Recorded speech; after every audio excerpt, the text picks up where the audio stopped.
Hey, this is Craig. If you like this show and you want to support it and you want to keep it free, head on over to everyonelovesguitar.com/support. That's everyonelovesguitar.com/support. If you're a business owner and you want to increase your cash flow, or if you're a label or artist and you want to promote new music, then listen up. For information about advertising on Everyone Loves Guitar, including information on geographically targeted ads, go to everyonelovesguitar.com/advertise. That's everyonelovesguitar.com/advertise. If you want to buy or sell a home or investment property and you're here in the Tampa Bay area, in Hillsborough, Pinellas, or Pasco counties, then listen up. West Florida Real Estate is a local residential real estate broker that's helped over 250 Bay Area homeowners buy and sell their properties in the last 4 years alone. If you're looking to sell, you'll want to get their free report, The 7 Biggest Mistakes Homeowners Make When Hiring a Realtor. And if you're looking to buy a property, you definitely want to get your hands on the 21 Most Expensive Mistakes Tampa Home Buyers Make When Buying a Home. Each one of these reports is going to save you time and money. Inside, you'll discover the 7 most important things to consider when hiring a realtor, what to do if you're buying and selling a home at the same time, and the danger of choosing a realtor who agrees with everything you say. To get your hands on these free reports, head on over to westfloridarealestate.com.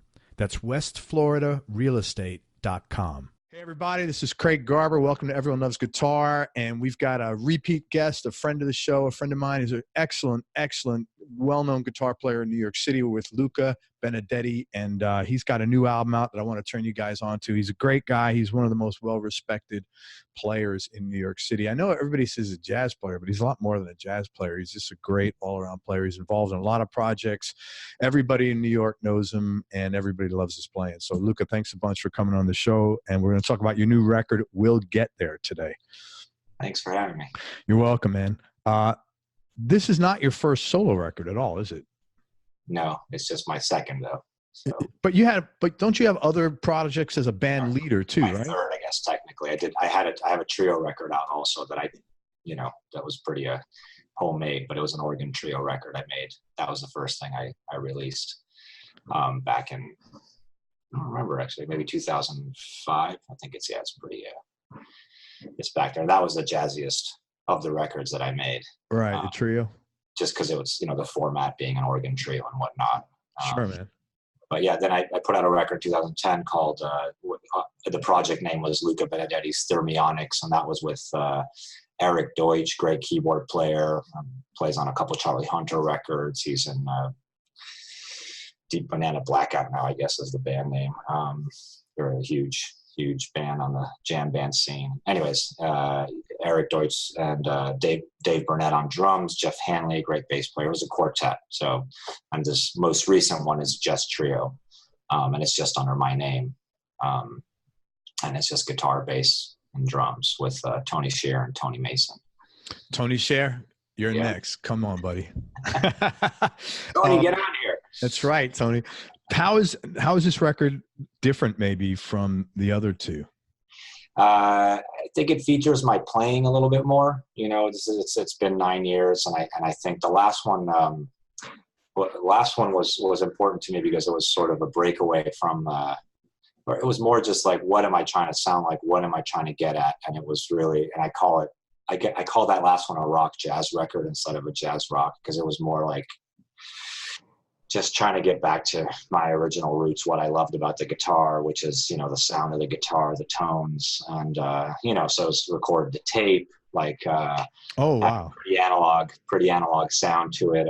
And a lot of people that commented on the record they liked, and the tunes, they liked the tunes, but there'd always be a comment about the actual audio part of the record, just the sound of the record and the sound of the guitar and all that, and which I worked hard on. I spent a lot of time just figuring out what I wanted to sound like, and even got deep into gear and like modding amps, and just like at some point I took a bit of a turn around 2008, and just I was doing a lot of just like local jazz gigs, restaurant stuff, this and that, and I think I just kind of had a moment where I was like, I got to figure out what I want to sound like. So that record was important because I think it set a direction that I'm still kind of going in, but it was a little bit more in the, just grooving record, kind of like this one is also, but it has a lot of influences on it as well. I'm still pretty proud of that record. And then this one again, I guess it's just me 9 years later is the way I like to think about it. And it was time, I was right for it. I've been playing with a lot of great projects that I'm really happy and lucky to be with in New York. And I've recorded with those projects, but it was time for me to, I feel like when people go and look up Luca Benedetti, it's just like there's that album, and then they can go find me on other people's records. Like I've done the Jim Campolongo Honey Fingers thing, but you can't be there being like, yeah, I'm the guy on the left channel, and it's like, yeah, it's hard to. I need something that's under my name, and I hope my main hope with this record is that it also sparks. I really want to get into speaking of Jim Campolongo, for example. I mean, look at his output. I forget right now how many albums he has. I gotta say he has 15 to 20 albums. I mean, that's pretty prolific. Yeah, he's prolific, and I hope to say that every 1 or 2 years now, I'd like to put something out. I just like to get on this path because I love going in the studio and recording and all that. So I'm hoping that this is a bit of it's not going to be 9 years to the next one, I guess is what I'm trying to say. And I hope not. It was a great record. I really enjoyed it. I'm not blowing smoke up your ass. Beautiful tones in there. The melodies and the songs are very accessible. There's some deep stuff in there, and I want to talk specifically about it. Are you proud? Not proud. That's a stupid question. After listening to this, do you see like an evolution for yourself? Did you say, hey man, I noticed some growth, because it's hard to satisfy yourself. We're all our toughest customers, right? At least if you're like a driven person. If you're putting out an album in 2019, you're fucking driven, period, right? It's true. Yeah, man, it is true. Were you comfortable? Did you say, hey man, I noticed the difference and I'm happy with it? I'm a much more comfortable player at this point in my state.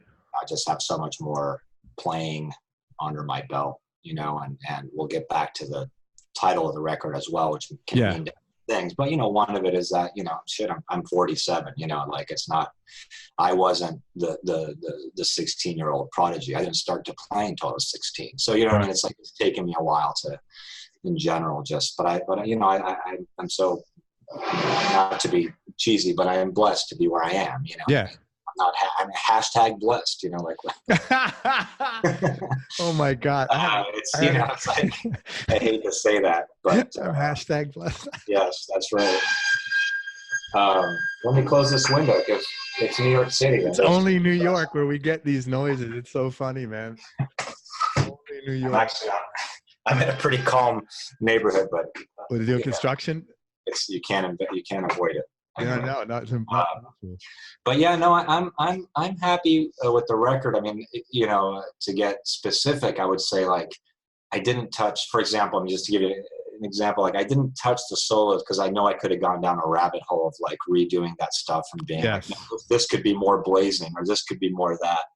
And I fully admit that I actually tried it on like 1 or 2 tunes and I said, this is just wrong. It just doesn't feel right. I wanted the record got recorded in 2 days.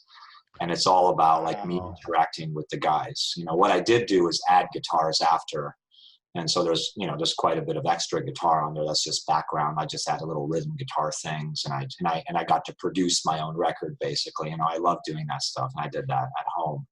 And we added some percussion with Tony Mason after. We just did one more session where we added some percussion. So, it wasn't, but what you hear as far as, the melody and the solos, that was live. And then there's like extra guitars after it. I did do a little bit of, nudging around because we live in a world of Pro Tools. So you get to take out a thing or two here, or you can, enhance the thing. But, in that sense, but for the most part, I tried to keep it was part live, part, produced in the sense that I had overdubs, but I was, you kind of, I don't know, at some point you just kind of lose perspective because you're messing with it enough that like you hear it and it just becomes its own thing. So, I give you a lot of credit for I don't know anymore. I just have to, you listen to yourself. Sometimes if you take 3 months off and don't listen to yourself, it's great because sometimes you actually hear somebody else on there. You know what I mean? And you might actually enjoy yourself. Yeah. But so I am actually proud of it. And yeah, there's times when I think like maybe like, maybe you can do more on certain things, and live you can do that, but what's the point if it came out musical in the first place? Right. It is what it is from that moment. And I love that it's a reaction of me playing live with the Tonys, as I like to say. The Tonys. That's so yeah, it's and you know, I appreciate you digging the record, and I've been getting some really really nice peer reviews, I would say. You know, I could live off of the nice things people have said, you know, that energy for a long time. You know, that's cool, man. When people have said some of the same things as you have, you know, that it's accessible. Yeah, I mean, I just wanted to make a record that's that maybe in 10 years or 20 years is still something. Like, it's not, that's kind of what I think of when I make a record. And, you know, I think if I was as prolific as David Bowie, for example, I mean, gosh, why am I even putting myself in the same league? But I'm just saying, like, you know, when you're that prolific, each record, I think, has what I'm going to go for this on this one, you know, because you have to somehow, I think, probably steer your artistic mind for that record. Sure. You can't just keep doing the same thing. You actually have themes and whatnot, and then maybe you do a special guest record, or you do something. In my case, I'm not there yet. I hope, you know, that one day I'll be that, you know, prolific. But in this case, I just had the time to think about it and just say, look, I just want this to be something that's reflective of all the influences that I listen to. So, and as you said, I mean, I love jazz, you know, and I still practice and play it all the time, but I just love, you know, music and guitar, and, you know, a lot of the things that I listen to come out on this record in some form or another. So I don't really know what to call it, but it's an instrumental guitar record, and I'm glad that it's getting a good response, and you know, people are listening to it. So from different, you know, I just played a concert in Vancouver that was sort of my record release abroad, I would say. You know, I was for the jazz festival there, and it was under my name. I've been going back there regularly since I lived there. You know, I used to have a band there called Speeding West. I'd play with Campbell. I brought him out there, but this is the first time I did something just in my name, Luca Benedetti Trio. And I played to this audience. It's this great gig at a library, actually. That's cool. It's cool because it's like this guy passed away and left a ton of money to only book music.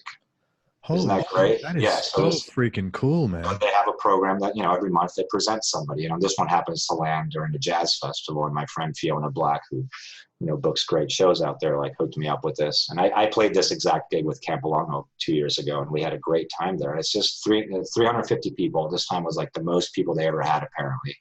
Just packed. And they just, you have 60 minutes of their attention, you know, and everybody's listening, and it's a Canadian audience, which is a bonus because they really listen. Yeah. But on top of that, it's in this actually kind of like older neighborhood. So, you know, I had a 92-year-old come up to me and say she loved the show, you know. Oh, that's so cool, man. And I wasn't holding back. I mean, like, the stuff got real quiet and it got pretty loud. If you hear the record, there's both sides, you know what I mean? I was like, yeah, I'm just going to do what I do. I mean, like, I hope I don't blow these people out at times, but I think, you know, the response was great. I just had, like, that generation also enjoy it. And for me, that was really special, you know. So, like, did you sell the records there? I sure did. I actually kind of use that because I have to say, like, having lived in Canada, people really are they're really supportive there, you know. And I was like, actually, that was my deadline to get the record out. I was like, okay, I have this show. Okay, yeah. So like, I have to have a physical product to bring to this gig. Oh, that's good. So I did, you know. Yeah, I mean, I sold some CDs, and it's good, you know. I mean, we're not in the era of CDs anymore, so, like, whoever owns a CD, I probably should have printed some vinyl, but that's expensive, and it would have delayed the record another 6 months, you know. So and then how much do you print of that too? I mean, you're going to print what, 500 copies would cost you an arm and a leg. You're going to print 1,000 copies. Well, you may have 700 lying around. I mean, it's just so hard to. In the CDs, I just printed 300 this time because I was like, I don't want them lying around. The CD, it's a better deal to print 1,000, but then it's not a good deal if they're sitting around, which they no, totally. On my old CD. No, so yeah. What there's kind of a theme or message you're putting forward on the record, I think, or some of the record. Well, I think, you know, it's one of those things that maybe it makes more sense after you've put it all together. I mean, I'm not writing 10 tunes a day. So, you know, I kind of gathered the tunes on there as I'll get around to, I think I'm doing a workaround to your question, but my point is that I think by the time I finished it, that became more clear to me than going into it, I guess is what I'm getting at. That's in nice. the sense that I had a certain amount of tunes that, and some of them I'd actually been playing already, you know, for 3 years or something. I wrote a while ago, but I just wanted to collect a certain amount of tunes. And again, I'm not the most prolific writer. I'd like to be, but I'm not writing, you know, a song a day kind of thing. So, but I do spend a lot of time, you know, taking one thing that I like and really, you know, refining it and getting it to be what I want it to be. So I did spend a lot of time just with these tunes, just getting them, the forms and all that stuff coming together. And maybe in that sense, the title will get there, you know, eventually, like even with an idea that started 3 years ago, it sounds, you know, I'm notorious for bringing a song, like a chart to the band. And then by the next time they see me, they have a folder of my music. And I'm like, no, don't use that anymore. Here's one different chord, you know, there's like, and so, you know, sometimes I definitely get the rolling eye because it's like, it's fine. You know, like it was fine before, you know, stop messing with it. But yeah, you know, eventually we get to the final form. You know, we'll get there. But, you know, it does, the title of the record comes from, you know, I wrote a song, there's a song in there called We'll Get There. And it's actually a quote from, you know, we talked a little bit about him when I spoke to you at Longer Extend. It's for records dedicated to Tim Lunsell, you know, one of the finest bass players ever, who passed away a couple of years ago. It's a huge loss to you know, the music world and to many friends, needless to say. He's just such a special human being, and he's you know, he was so important for because I play in his band still. You know, we're keeping the band alive, the Brooklyn Boogaloo Blowout. But you know, that was one of my favorite bands for years, and eventually I became the guitar player for that band. You know, about 4 years ago, and just like him asking me to be like the guitar player. You know, like because there was a lot of subs and whatnot, but he actually said, "You're the new guy," you know? And I was like, man, that was, you know, that hit me heavy. And like to have his, what's the word I'm looking for? Not approval. Thank you. Just meant so much for like my musical security. Like, oh shit, I'm doing something right. Yeah. That's I think everybody needs permission at times. No matter where you're at. You know, sometimes we all need permission. We need that, you know, and sometimes it's an attaboy. Exactly. So, you know, coming from him, you know, I mean, I've known him forever, you know, from Berkeley, we went to school together. So, but, you know, I watched him grow.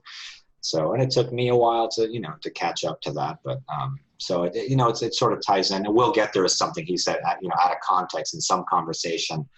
And it just struck me like it kind of meant at the time, you know, the sentiment I've taken away is just like, yeah, sometimes the relationship has to grow, whether it's between you and your music or you and your peers or whatever you want it to be. But in my case, you know, I'm a little bit of a late bloomer, if I may humbly say so. At least in my eyes, I'm, you know, doing more now than I was, you know, 20 years ago, that's for sure. And I'm very happy with, you know, with what's happening and where I'm at, living here in New York and playing with all the great people that I play with.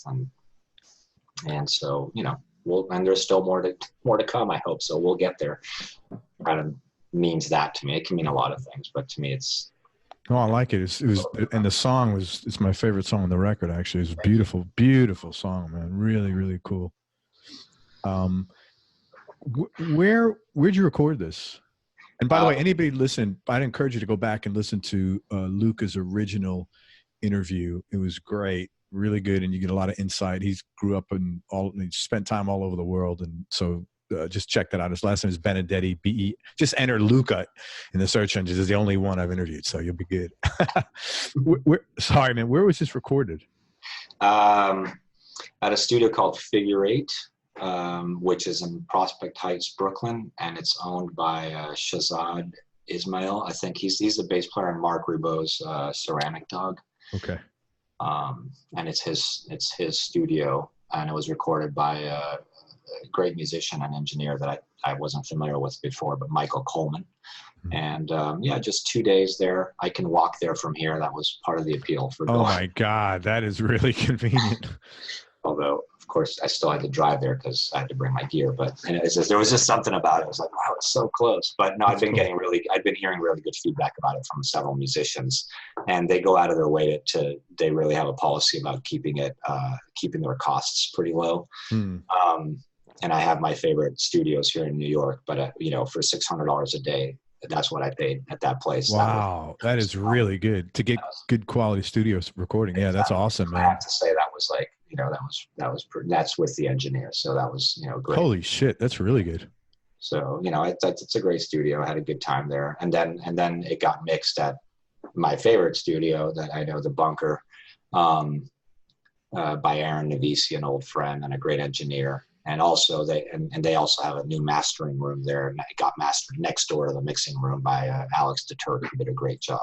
And I think he used to be at Sterling. I'm not sure, one of the two big mastering houses. But yeah, I'm really happy with the sonic turnout of the record, I guess. Yeah, it sounds great. It really does. It's funny, man. I bet you there are people in LA listening to this now, booking their flight to because it's going to be cheaper with flights and everything to come and record for $600 a day. Seriously, than what you probably find in LA. Oh man, I was playing a gig once, and this guy from like the Netherlands came up after, and he was like, somehow like he wanted to tell me about himself too, and he apparently just opened up a studio like in Amsterdam, and he was showing it to me, and it just looked insane. Like you could just see that they spent God knows what I'm saying, and it was like $400 a day. Oh my God! You know what I mean? It was like, obviously it was like a new promotional rate because they just opened it, and he was trying to sort of talk about it a little bit, but it was this insane looking, like out of the 80s kind of thing, yeah. Like, so much money. And I was like, man, that's pretty enticing. Like, with a flight out there and everything, it's still less than, half the studios or more here in New York. Absolutely, man. I could be in Amsterdam, Yeah. You have any special guests on this record? Just myself, because I overdubbed. Guitars. And it was Tony Scher and Tony Mason. And that was really cool of you to put them on the cover, I thought, honestly, man. Yeah, I mean that's. Of course. I mean they're a big part of the sound, and yeah, but that was cool. Not that's uncommon. You don't usually have that where someone's putting the other band members. I thought that was really, really generous of you. Yeah. What guitars were you playing on there? Your tone was really consistent and really good throughout the whole record. I mean, that's what like kind of sucked me in. It was really. Thanks. Well, I mean, I guess when you're only recording 2 days, you don't switch stuff up. It sounded great. It's gonna happen. But yeah, I played my main telly, which is currently lost in limbo with Delta. Oh my God! From Canada? From Canada. So in theory, it made last night's flight, but I'm tracking it. Well, hopefully it'll make it back. But it's just a parts guitar that I got through that guy. MJT, Mark Jenny, he works off of eBay, but it's, they're basically parts guitars, and they do the finish, but I assemble the parts and, order the neck. And anyways, it's just it's a telly that I play the most. I mean, it's got a big, baseball bat neck, I sort of wanted it to be like a 53. Right. Are you tall? You have big hands? I don't know. Are these big? It's hard. It's hard to, okay. So you're probably big. Yeah, I'm not. I'm only like 5'9", so I struggle with fat necks, man. I can't. My hands are just not big enough. Yeah. No, I really like fat necks because they make it a little bit harder. I like something that makes me play shittier. I don't know, for lack of better. No, you like to fight. No, I've had a lot of players. I like to fight it a little bit. It avoids it filters out some bullshit, I guess is how I like to put it. You know what I mean? Cool. But I like those. But you look at somebody like Danny Gatton, and he has those like sort of smaller, like pudgy hands, and he played a fat baseball neck. I mean, I actually designed my guitar to be like Danny's. Oh, that's cool. I've had a lot of guys do that with Danny specifically. Funny enough. I'm a big fan of his. So anyways, I played that. Basically it was that. And then I hung it up just for the interview. The old 57 Duo Sonic right there. Yeah, that's cool, man. Tell me about that. I discovered last year, and I got really into it. Can you bring that guitar over? I'd love to see it. Sure. Thanks, man.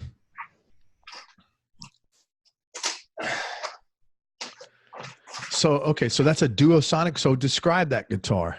Like what's this is a 3/4 size guitar that they released. It first came out in 56, and it's 22.5 scale length, which in the 60s they changed to, I believe, 24.5 or something. I guess it was just like a student model guitar, you know, like a cheapo guitar. It's got these like specific pickups. I mean, I love that it's like this weird combination of like tele functionality because the knobs are in the same place. Yeah. Got the switch on top, which is pretty cool, which a tele doesn't have, and it's got this like machine gun style. And those are the original pickups? These are the original pickups. They sound so good. They're not refined, you know, like, again, it's that sort of like weird, it's like shittiness in the best way. And that's a thick neck. I could see how thick that thing is right there. So here's the thing, like, you know, because I bought this because I was like looking at these pictures of John McLaughlin playing with like the Larry Young trio, and I was like, what is he playing? You know, and he's actually not playing one of these earlier ones. I think he's playing a 60s one with the switches, but I got it wrong and ended up buying one of these. But as it turns out, like, if you buy a 56 or 57, it comes with a fat neck. It just feels like you're playing an old Strat. And that's the trick to these guitars, in my opinion. Because I turned Jim onto this, you know, Campolongo, because I brought it over one day and he's like, what the hell? You know, he loved that. And he immediately bought one. I think he has more than I do at this point. He bought a 59, you know, and the 59 had a really slim neck. And in fact, he's got really big hands, and he loves it, but he had a hard time playing with it because it is really much smaller. So these actually just feel like real guitars. You just have to get used to, like, occasionally you play a half step off because it is a little bit shorter than a Tele. But, you know, truth be told, you play this for an hour, then you go back to the Tele feels ridiculously huge. You know, it's just, right. But it's totally playable, but you have to put 13s on it. Oh, why? Because the neck is, at least I have two at this point. And in both cases, the neck is so, it might not be long enough. I don't know, maybe there's a luthier listening and I'm talking bullshit, but it doesn't give you enough relief to put lighter strings on it. Okay. So you need the actual string tension.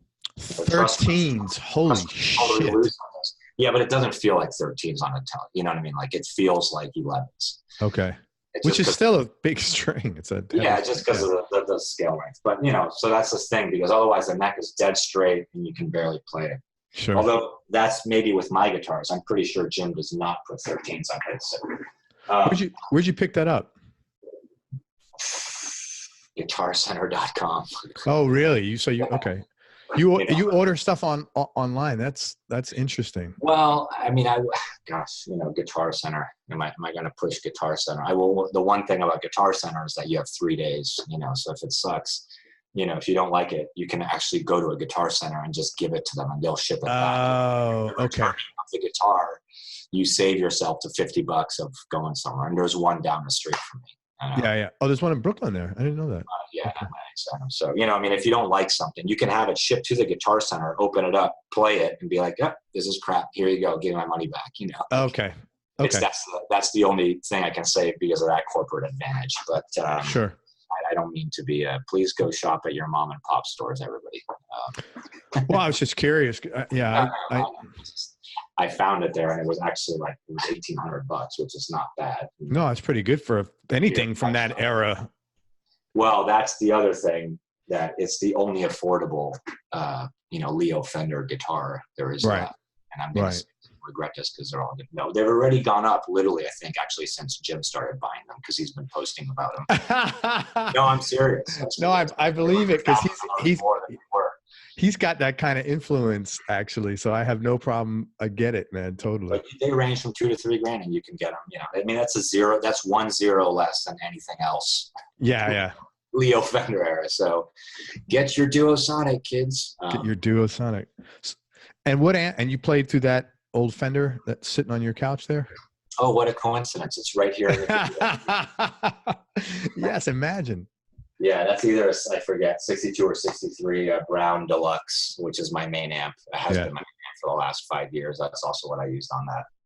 I bought it the night before the Honey Fingers session with Jim Campolongo. I went to Retrofred and I fell in love with it. And I was like, I'm going to use this amp. I love it because on 3, it sounds so full. Yeah. And you don't need it. You know, it's a perfect gigging amp. amp. It has a Weber speaker in it, so it makes it a little bit more drummer friendly, but otherwise it's totally original. But it's a great amp, and it's got one of the best tremolos that Fender ever had, the bias tremolo thingy. But yeah, that's the amp on the whole record. And it was pretty straightforward, and I didn't use any pedals actually, except for they had an original Klon there. Oh, really? Those things go for like $1,600, and I was like, yeah, I need a real one, and now there's this craze about like the clones. So I was like, yeah, I'll try it out, and I have to say, I was like, wow, I kind of get it, I kind of get it. Like, I have a few of the clones, but like this one was like, oh, that's pretty cool. So I used that on a couple tunes, but nothing special. It's just I added the reverbs and things after and whatnot in the studio, but it's that's usually how, if possible, I like to use the least amount of stuff. That said, on the overdub guitars, there's plenty of like delay and ambient stuff, in the background stuff on the record. I did a lot of, that I played around with a bit. The tone sounds great there, man. I mean, it's, it's in your hands, man. It just sounds really good. One of my favorite tracks is Stompin' at the Savoy, which is an old Benny Goodman song. I was curious, that's the only cover tune. The other 9 are originals. What made you cover that song?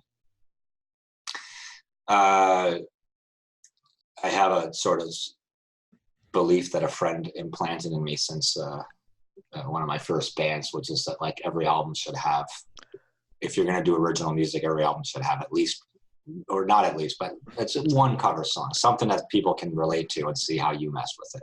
Like, what's your take on this? And so I always bring that with me. That's cool. That this was simply the obligatory cover, because I came up with this version, which if you're familiar with the album already or are listening to it, you'll notice it's 10 times slower than any other version. It sounds it's a great version, man. It's a really good version. Thank you, man. And it's I don't know, I've always liked that too, and it's a simple little melody, and I learned it. I mean, I liked it from that first Jim Hall. I don't know if it's his first record, but it's a Jim Hall record. Just piano, bass, and guitars. I think it's called Jazz Guitar, and he looks like the ultimate jazz guitar player. And that, it's just him with his arch top and balding middle-aged guy. And it's just like, yep, I'm gonna listen to jazz guitar, and it's Jim Hall and great tone, just playing that 175 that he played, and I love that album, and I love that his version of that tune. So I don't know, I've been messing with that, and then it somehow came out that if I play that tune a half step down, it's usually in D flat. If you play it a half step down, the melody becomes stupidly simple, especially on the guitar. So you can use all the open strings, like it's almost. So like that was kind of it's like, oh wow, this can really ring, And so you tuned down to C? No, I just transpose the song down. Okay. I just play it in C, and then, but when you play it in C, it just lends itself to like, you just keep your hand in one position, and all the notes of the melody happen to be there. Okay. And then you can repeat them with the harmonic, you'll hear the second verse does that. So I don't know, it's just like, sometimes it's worth checking out a song. It wasn't written for a guitar. D flat, right, honestly, is a shitty key for a guitar. Mm-hmm. So, sometimes you move it around a half step and you get the open strings. And I'm unlike a lot of jazz guitar players, I love open strings. That might have changed now, but there was a mentality. I mean, Barney Kessel, Jim Hall. You got to play difficult or not play at all. Well, there was a device that Gibson literally made that would mute your open strings. Like this, like it's and if you had like the bridge, the trapeze tail, you would put foam under it. Like anything that rings beyond. Like there was this idea that muted sound is like, a good thing. I'm not dissing it, because I mean, shit, Jim Hall sounded great in 1957. So I mean, I'm not in any way judging that, and that was their choice. It's just, I find that like it took me, I was studying jazz guitar, and like it took me a while to discover open strings. It was weird, it was like, that's such a big part of the guitar sound. And now I think it's all out there, and there's so many players, and like, doing that. Of course, Jim is, uses the open strings to great virtuosity, I would say. But it's just something. It's just a flavor that I like a lot, and I Chet Atkins, all those players, like Lenny Breau, of course, come to mind, as a sort of jazz type players that use the open strings. I mean, it sounds obvious. I mean, it sounds dumb even saying it, but like it's true. There's a kind of, in the jazz world, is sort of like there's you know, I mean, a lot of the keys don't lend themselves. They're horn keys. You know, they're B flat. And, sure. Even F doesn't give you that much. So it's anyways, that's guitar keys, man. G, C, what's the CAGED system? C, G, A, D, something like that. CAGED, yeah, there you go. Yeah, man, there's nothing wrong with that. Play the guitar like it sounds like a guitar. You talked about Jim and the title track. We'll get there. Really, that song was so pretty. It was very sad. Yeah, Tim. You mean Tim? Oh, Tim. I'm sorry. I said Jim. Yeah, Tim. Sorry. You know, I wrote his name down and my pen was running out of ink at that. Tim Lunsell. Really, did you write that as an homage, you know, to him? Is that why it was such a sad tune, or? Well, like a mourning, maybe. I wrote it while he was still with us, and it wasn't okay. wasn't for him originally. I mean, it was just a song. It's just more like seemed fitting. Yeah. Later on, So yeah, it wasn't written specifically at the time. So, but just definitely wanted to dedicate that one to him. Beautiful tone, man. And then you have a song in there. You have a really cool country song where you did your thing. And it's called "What Year Is That Guitar?" I was just curious why you called it that. Is that what people always ask you when you're playing your telly or something? It's just the insider guitar joke. It's just silly because, we're all guilty of that. We all kind of want to know, but at the same time, you always get somebody who comes up. You might have just thought you played a great night of music, and the first question out of somebody's mouth is, "Hey man, what year is that guitar?" Not like, "Hey, good set." Can you just say sounded good? Can you start with that? Or don't say anything, but it's just that funny thing. Sometimes somebody it's a secret. It's not the sound. It was the guitar. Yeah, exactly. Yeah. And that actually, that's funny. Even though I didn't specify, that is dedicated to Jim. I always joke about that live because if you stand next to Jim, we've been collaborating a lot and playing a duo project that we're both pretty excited about, and just two guitars. And so, but when you stand next to Jim after a gig and somebody comes up, that question comes up a lot. And does it really? He jokes about that, because of course, he actually does play a vintage Telecaster, a 1959. I'm even going to help the man out here. There you go. He just jokes about the fact, all this stuff is on my website, and yet sometimes somebody still asks the question. You'd think that it's out there, but it's this stuff. But he loves answering the question. It's cool. It's just a funny thing that we all do, and I'm sure I'm guilty of it too. Sometimes you want to know. You got to find the right moment to ask. Well, sometimes too, people are afraid to talk. I think people don't realize. People don't realize. I get a lot of questions. What was it like to talk to so and so? I was like, it was people don't realize musicians are. Like your neighbor, it was fine. It was great. He's a really nice person, and I think people, or people who tend to be starstruck or celebrity sort of, I don't have that, I don't watch reality TV, and I'm not a guy that's starstruck in general because I know we're all the same. Your kids, everybody has the same concerns. You don't have enough time. You don't have enough money. You want your family to be healthy. You don't have kids, but you want your kids to listen to you. The basic shit we're all trying to get through the day. Just because someone's a musician is they're not immune from they don't get a pass on that, unfortunately, right? So I think a lot of people don't know what to say. They don't realize they could just say, "Hey man, I really enjoyed your playing tonight." And that's and people are just because they think, I don't know, well, you're really, really into gear, so you're I don't know, it's just weird. People are I think don't know what to say sometimes. And no, that's true. Do you have what's that? I certainly don't. I'm usually, it's not because of starstruck. I just feel I don't know what to ask. Whatever I ask is going to sound stupid. So yeah, but I think a lot of people feel that way. They're unsure of how to approach people or something like that, or they're concerned that they want, Did you have a favorite song on the record? I really like I think the title track is maybe different from a lot of I don't know. I mean, I hope they're all a little bit different, but they are all. And so it was really cool hearing that country song, because usually when you have a little bit of a deviation, it's kind of like, what is this doing here? But because your tone is so consistent, it was very appropriate. You know, it didn't sound like, you know, because a lot of times instrumental records are not really, a lot of people put out instrumental records, especially guitar players, and it's more like a business card. Hey, here's my salsa tune. Here's my country tune. Here's my rock tune. Here's my jazz. And, you know, the unfortunate thing about that is it's like, you know, it's like wearing red shoes with brown pants. Even, well, it's my favorite shoes, my favorite pants. Man, it doesn't necessarily mean they all deserve to go together, you know? And, yeah, I fully hear you.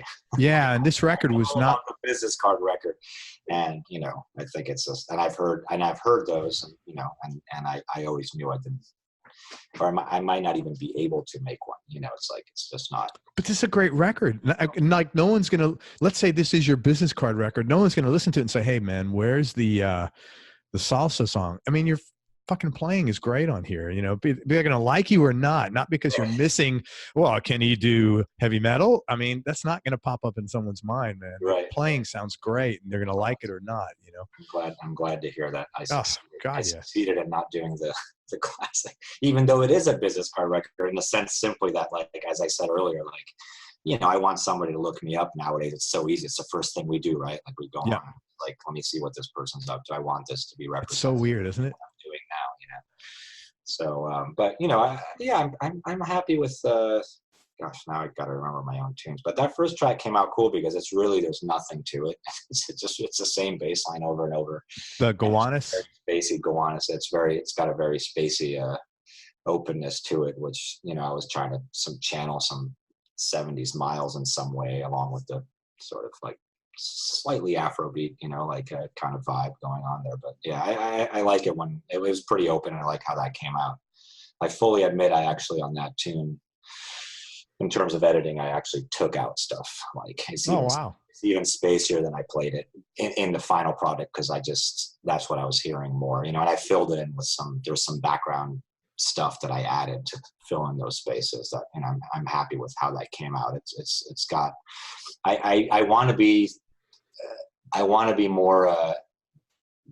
Gosh, how do I say this? More avant-garde than I sound sometimes, because I actually really love, you know, free jazz and improvised music and all that stuff, and you know, the Nels Cline, Jeff Parker, Chicago sound, and all that stuff, and I had both of those guys on the show. They're very avant-garde, man. Yeah, I think Jeff may be more avant-garde than, well, I don't know about that. One of my favorite players, and I don't, you know, like, you know, yeah, he was an influence on that track actually as well. He played some similar groove stuff with the drummer Scott Amendola, and Nels. He's got a record with Nels, and everybody's got a freaking record with Nels, and everybody I interview says the best experience I ever had. They were like swept up in magic when they played with Nels. Everybody loves playing with Nels, man.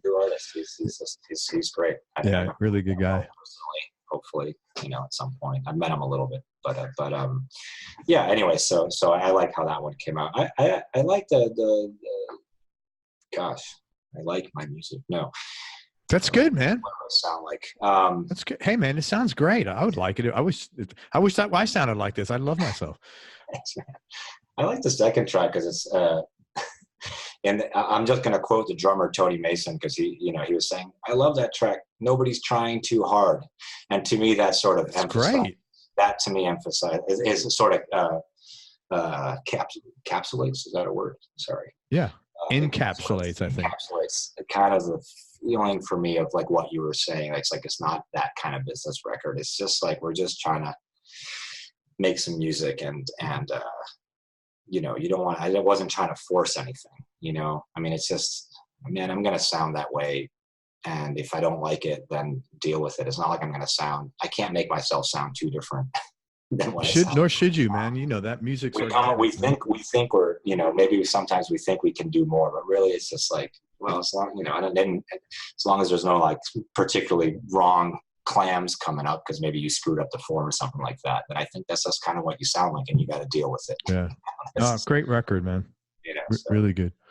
Let me tell people where to get it. It's Luca Benedetti. His last name is Benedetti. The record is Will Get There. And the best way, I would like you to please go to Luca's website again, lucabenedetti.com, Benedetti. And he's got links. If you want to stream it. Click on the links from his page. That's the best way to support him. And if you want to buy it, do the same thing. Go to his website, and he's got links to Bandcamp, which would be the best place to buy the physical product there. And you'll enjoy the record for sure, man. It's called We'll Get There. Any final word? Are you touring to support this now? I just went to Vancouver to play the jazz festival there, and had a great gig out there. But yeah, I was mentioning that, and sold some records out there. But I don't have like a tour set up just yet. I mean, I'd like to play more with this trio. We haven't been playing as much as I want to. We just on and off. But we all the guys really like it. They've given me good reason, good response, positive response to keep it alive and keep it, as the record's fresh. I'm gonna keep playing, but I've been mostly playing it locally at the, play at like Bar Lunatico here in Bed-Stuy or the 55 Bar. Yeah, I got to get on it. It's just I suffer from sideman syndrome, and I just get swept up in a lot of different projects. So. But I want to do more of my own stuff. I mean, it's helped. This record is also a reason to put it out, is just to help me do more of my own stuff, which I love working on. And a lot of times I love everything I'm getting called for in the projects. With all due respect, but it is nice to work on your own sound. And, sometimes all I get is like an afternoon before my own gig to work on it. And now I have more reason to spend more time. Good, man. Well, I hope you do get out there and play. It's great music. Do you put your gigs on your website or on social media? There's just to get on my website, there's a link to shows, and it's updated. Great. So check out Luca when he's playing, lucabenedetti.com, and tell him you heard his, and listen to his original interview. It's very cool as well. Really interesting. And man, that's it. I appreciate you making this record. It's a great album. Thanks so much for sending it my way. And any final words of wisdom? Listen to Craig's show. And there's also all the greatest guitar players are on it. That's my words of wisdom. Thank you so much for having me, man. Luca, anytime. I love your music. I love your playing. You're a great guy. I enjoy talking to you all the time.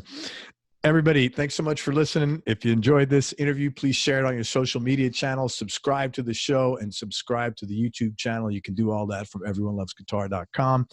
Thanks again to Luca Benedetti, and check out We'll Get There. It's a great record, really enjoyable. Listen to the title tune. It's beautiful. And his tone on there is the whole record is just so consistent and so perfect. It's great, man. You can see why everybody loves him in New York and wherever. Make sure you go to everyonelovesguitar.com. Sign up to get on our newsletter list so you and I can connect. And most important, remember that happiness is a choice, so choose wisely. Be nice, go play your guitar, and have fun. Till next time, peace and love, everybody. I'm out.